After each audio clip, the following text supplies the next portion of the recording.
good to see you, be with you tonight. Here in Childress, in the parsonage, actually. Lois and I have gotten to stay here a few nights as your interim pastor. But here in town this week, we've been looking at the lives of the disciples, the 12 men that Jesus chose to be with him during his earthly ministry. And tonight we're going to be looking at the life of Nathaniel Bartholomew. Nathaniel, he's called Nathaniel in the Gospel of John. All four Gospel accounts list him primarily under the name of Bartholomew. Bartholomew being more maybe his last name, son of Tholomew, and Nathaniel maybe being his first name. One place he's listed as being from Bethsaida, but it's basically where Jesus meets him. But in John chapter 21, he's listed as being Nathaniel from Cana of Galilee, which we'll see in a minute. It makes for an interesting point of reference to Nazareth. They're very close in proximity, possibly rivals in football, soccer, basketball. They didn't care for each other between Cana and Nazareth. But Nathaniel Bartholomew, I want to call him the sincere one. Not that they weren't all sincere, but he had lots of questions, I'm sure. When we see him, he's asking questions of Jesus. But in the first chapter of John, John gets right into it, talking about the following day that Jesus went forth into Galilee, and he found Philip, and said unto him, Follow me. And Philip was of Bethsaida, the city of Andrew and Peter. And then Philip found Nathanael, who also in other lists is called Bartholomew. But he said unto him, We have found him, of whom Moses spoke about in the law, and all the prophets did write, Jesus of Nazareth, the son of Joseph. And Nathanael said unto him, Can any good thing come from Nazareth? Growing up in Borger, we always ask the question, can any good thing come from Pampa? And then having raised my kids in Pampa, they grew up wondering, could any good thing ever come from Borger? But you know how those rivalries go. And he's asking, what good thing can come from Nazareth? And Philip said to him, didn't argue with him, he just said, well, come and see. And so Jesus saw Nathanael coming to him, and he said unto him, Behold, an Israelite, indeed, in whom there is no guile, or you can't find anything wrong with this fellow. That kind of caught him off guard, Jesus being from Nazareth. And Nathanael said unto him, And how did you know me? Jesus answered and said unto him, Before Philip even called to you and invited you, when you were under that fig tree, I saw you. Nathanael answered and said unto him, Rabbi, you're the Son of God. You're the King of Israel. And Jesus answered and said unto him, Was it just because I said unto you, I saw you under a fig tree, that you're believing me? That you should, now I want you to know, you're going to see greater things than this.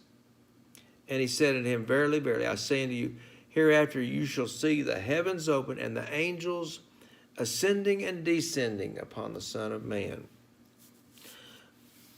From what little we know about Nathanael, and in the gospel accounts here, Matthew, Mark, and Luke don't really say anything about him in the narratives other than the list. John has two occasions where he's here mainly speaking to Jesus, and then in John chapter 21, he's listed as one of the disciples who's with James and John as they go fishing after Jesus' resurrection, and he goes fishing with the guys. But you can't help but think about Nathanael asking questions like, being a sincere individual with sincere questions. Does God hear my prayers? Does God really care? Is God really on his throne? Does God really know that my dreams have been shattered, or that things aren't going my way? And what's the use of trying anyway? Is it really matter being a Christian or serving God?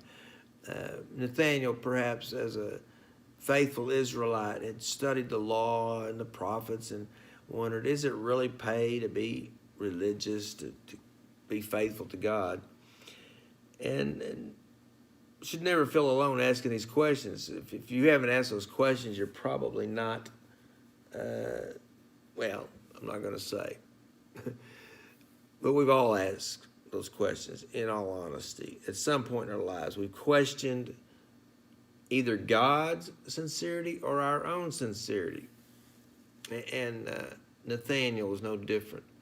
And as we look at this story, we see Nathaniel down this road, sitting under a fig tree, and being a good man, a godly man. Probably wasn't easy in his day, just like today. You try to do things for God, and people are going to make fun of you. And his hunger for God,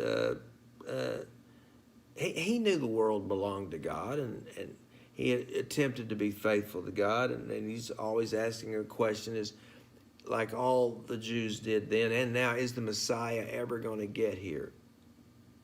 And suddenly, Nathaniel, Bartholomew, is joined by his friend Philip, and he's declaring that, hey, we've met this fella, and we believe him to be the Messiah. And Nathaniel listens with interest, and he said, well, who is he? And Philip says, well, it's Jesus of Nazareth.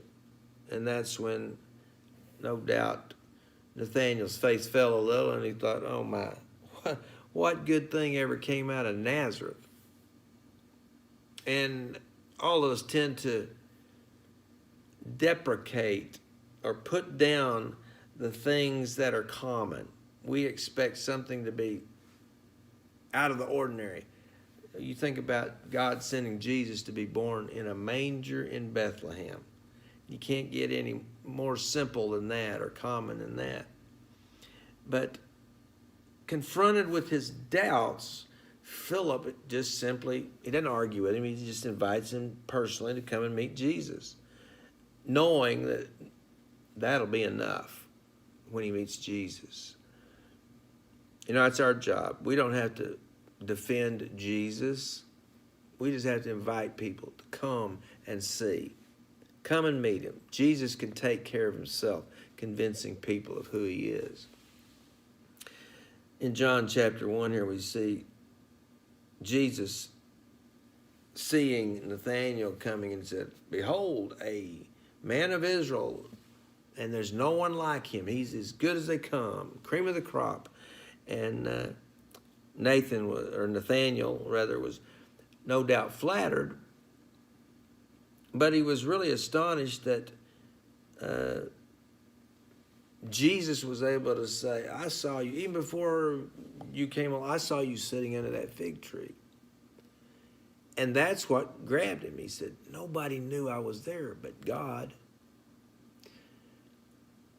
No, I think about some of our modern devices today. We wonder who's listening, who's watching, who sees us, through our phones, through our laptops, through our, all kinds of conspiracies about that. But he's probably wondering, how did he know what I was thinking? How did he know what I was saying?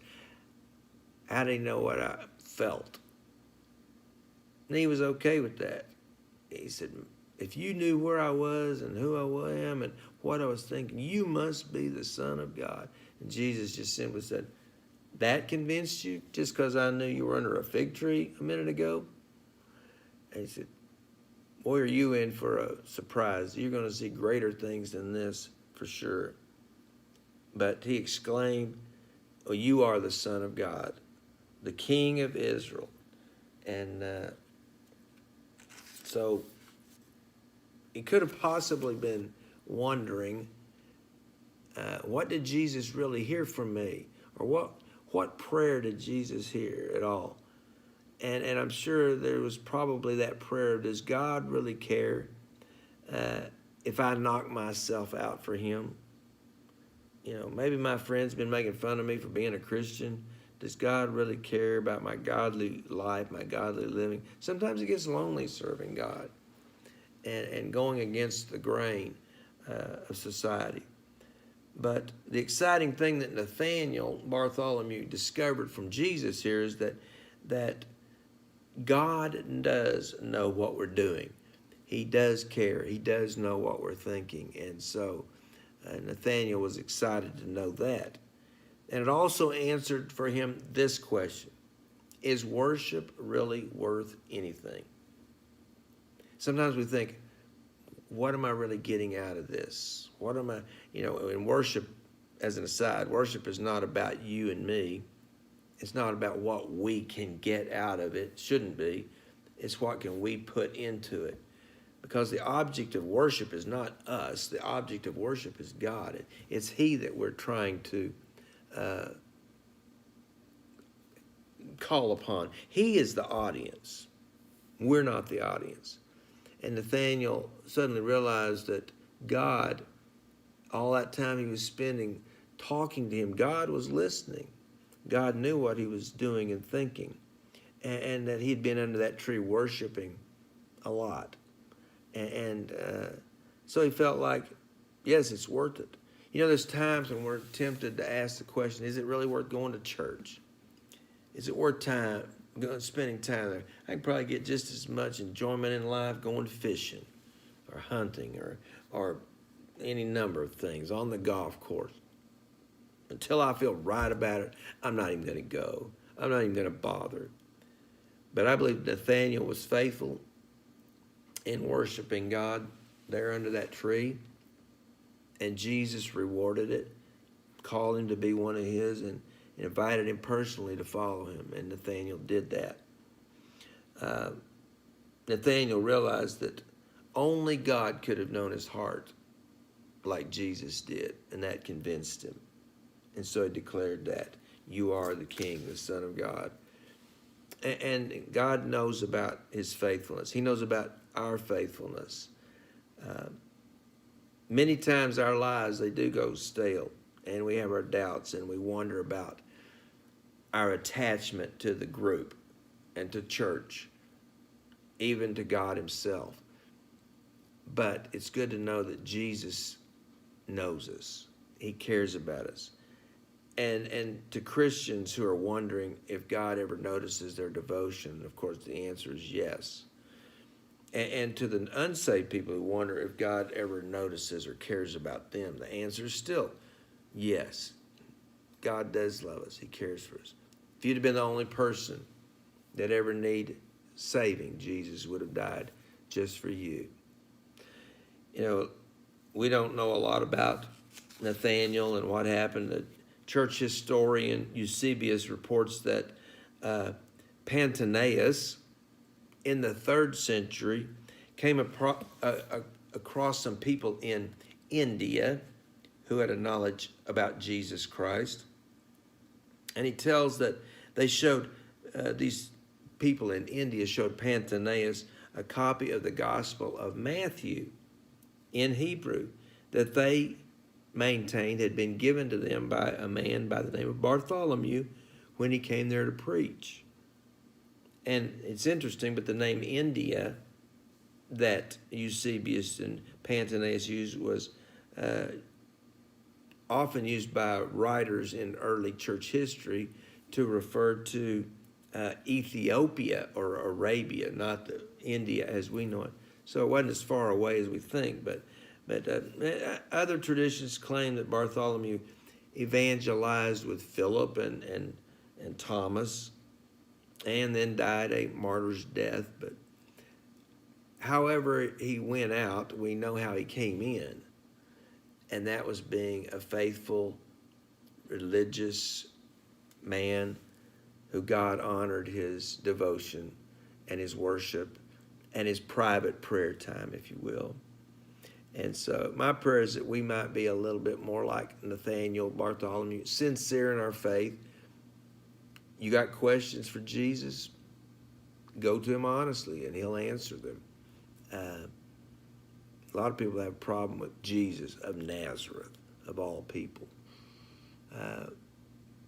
But Nathaniel wisely chose to follow him and recognize him as the Son of God.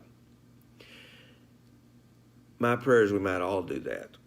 God knows you. God knows where you are. He's seen you sitting under that fig tree in your prayer closet, driving down the road in your car, lonely, hurting. He cares. He's listening to you. Father, thank you for this day. I want to thank you that you're there with us always, listening, caring. You know each one of our hearts. You've seen us under that fig tree. Father, our nation is in distress. Our nation is hurting. We thank you that you do know us. You know everything going on, and we can trust in you that we are going to see the Son of God ascending and descending back and forth from heaven back to the earth onto your throne. God, be with our church, be with our pastor search committee, be with our deacons, our Sunday school workers, all those that work with our youth, our children. Be with our folk that have been affected by the COVID, either physically or economically. Be with our schools. Protect our kids, our teachers, our elected officials. May they govern and lead and guide us.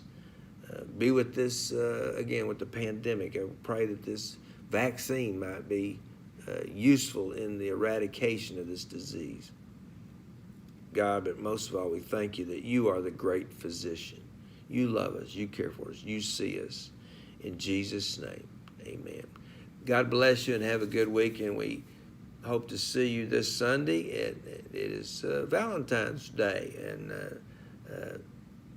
God is love, and he loves you. God bless.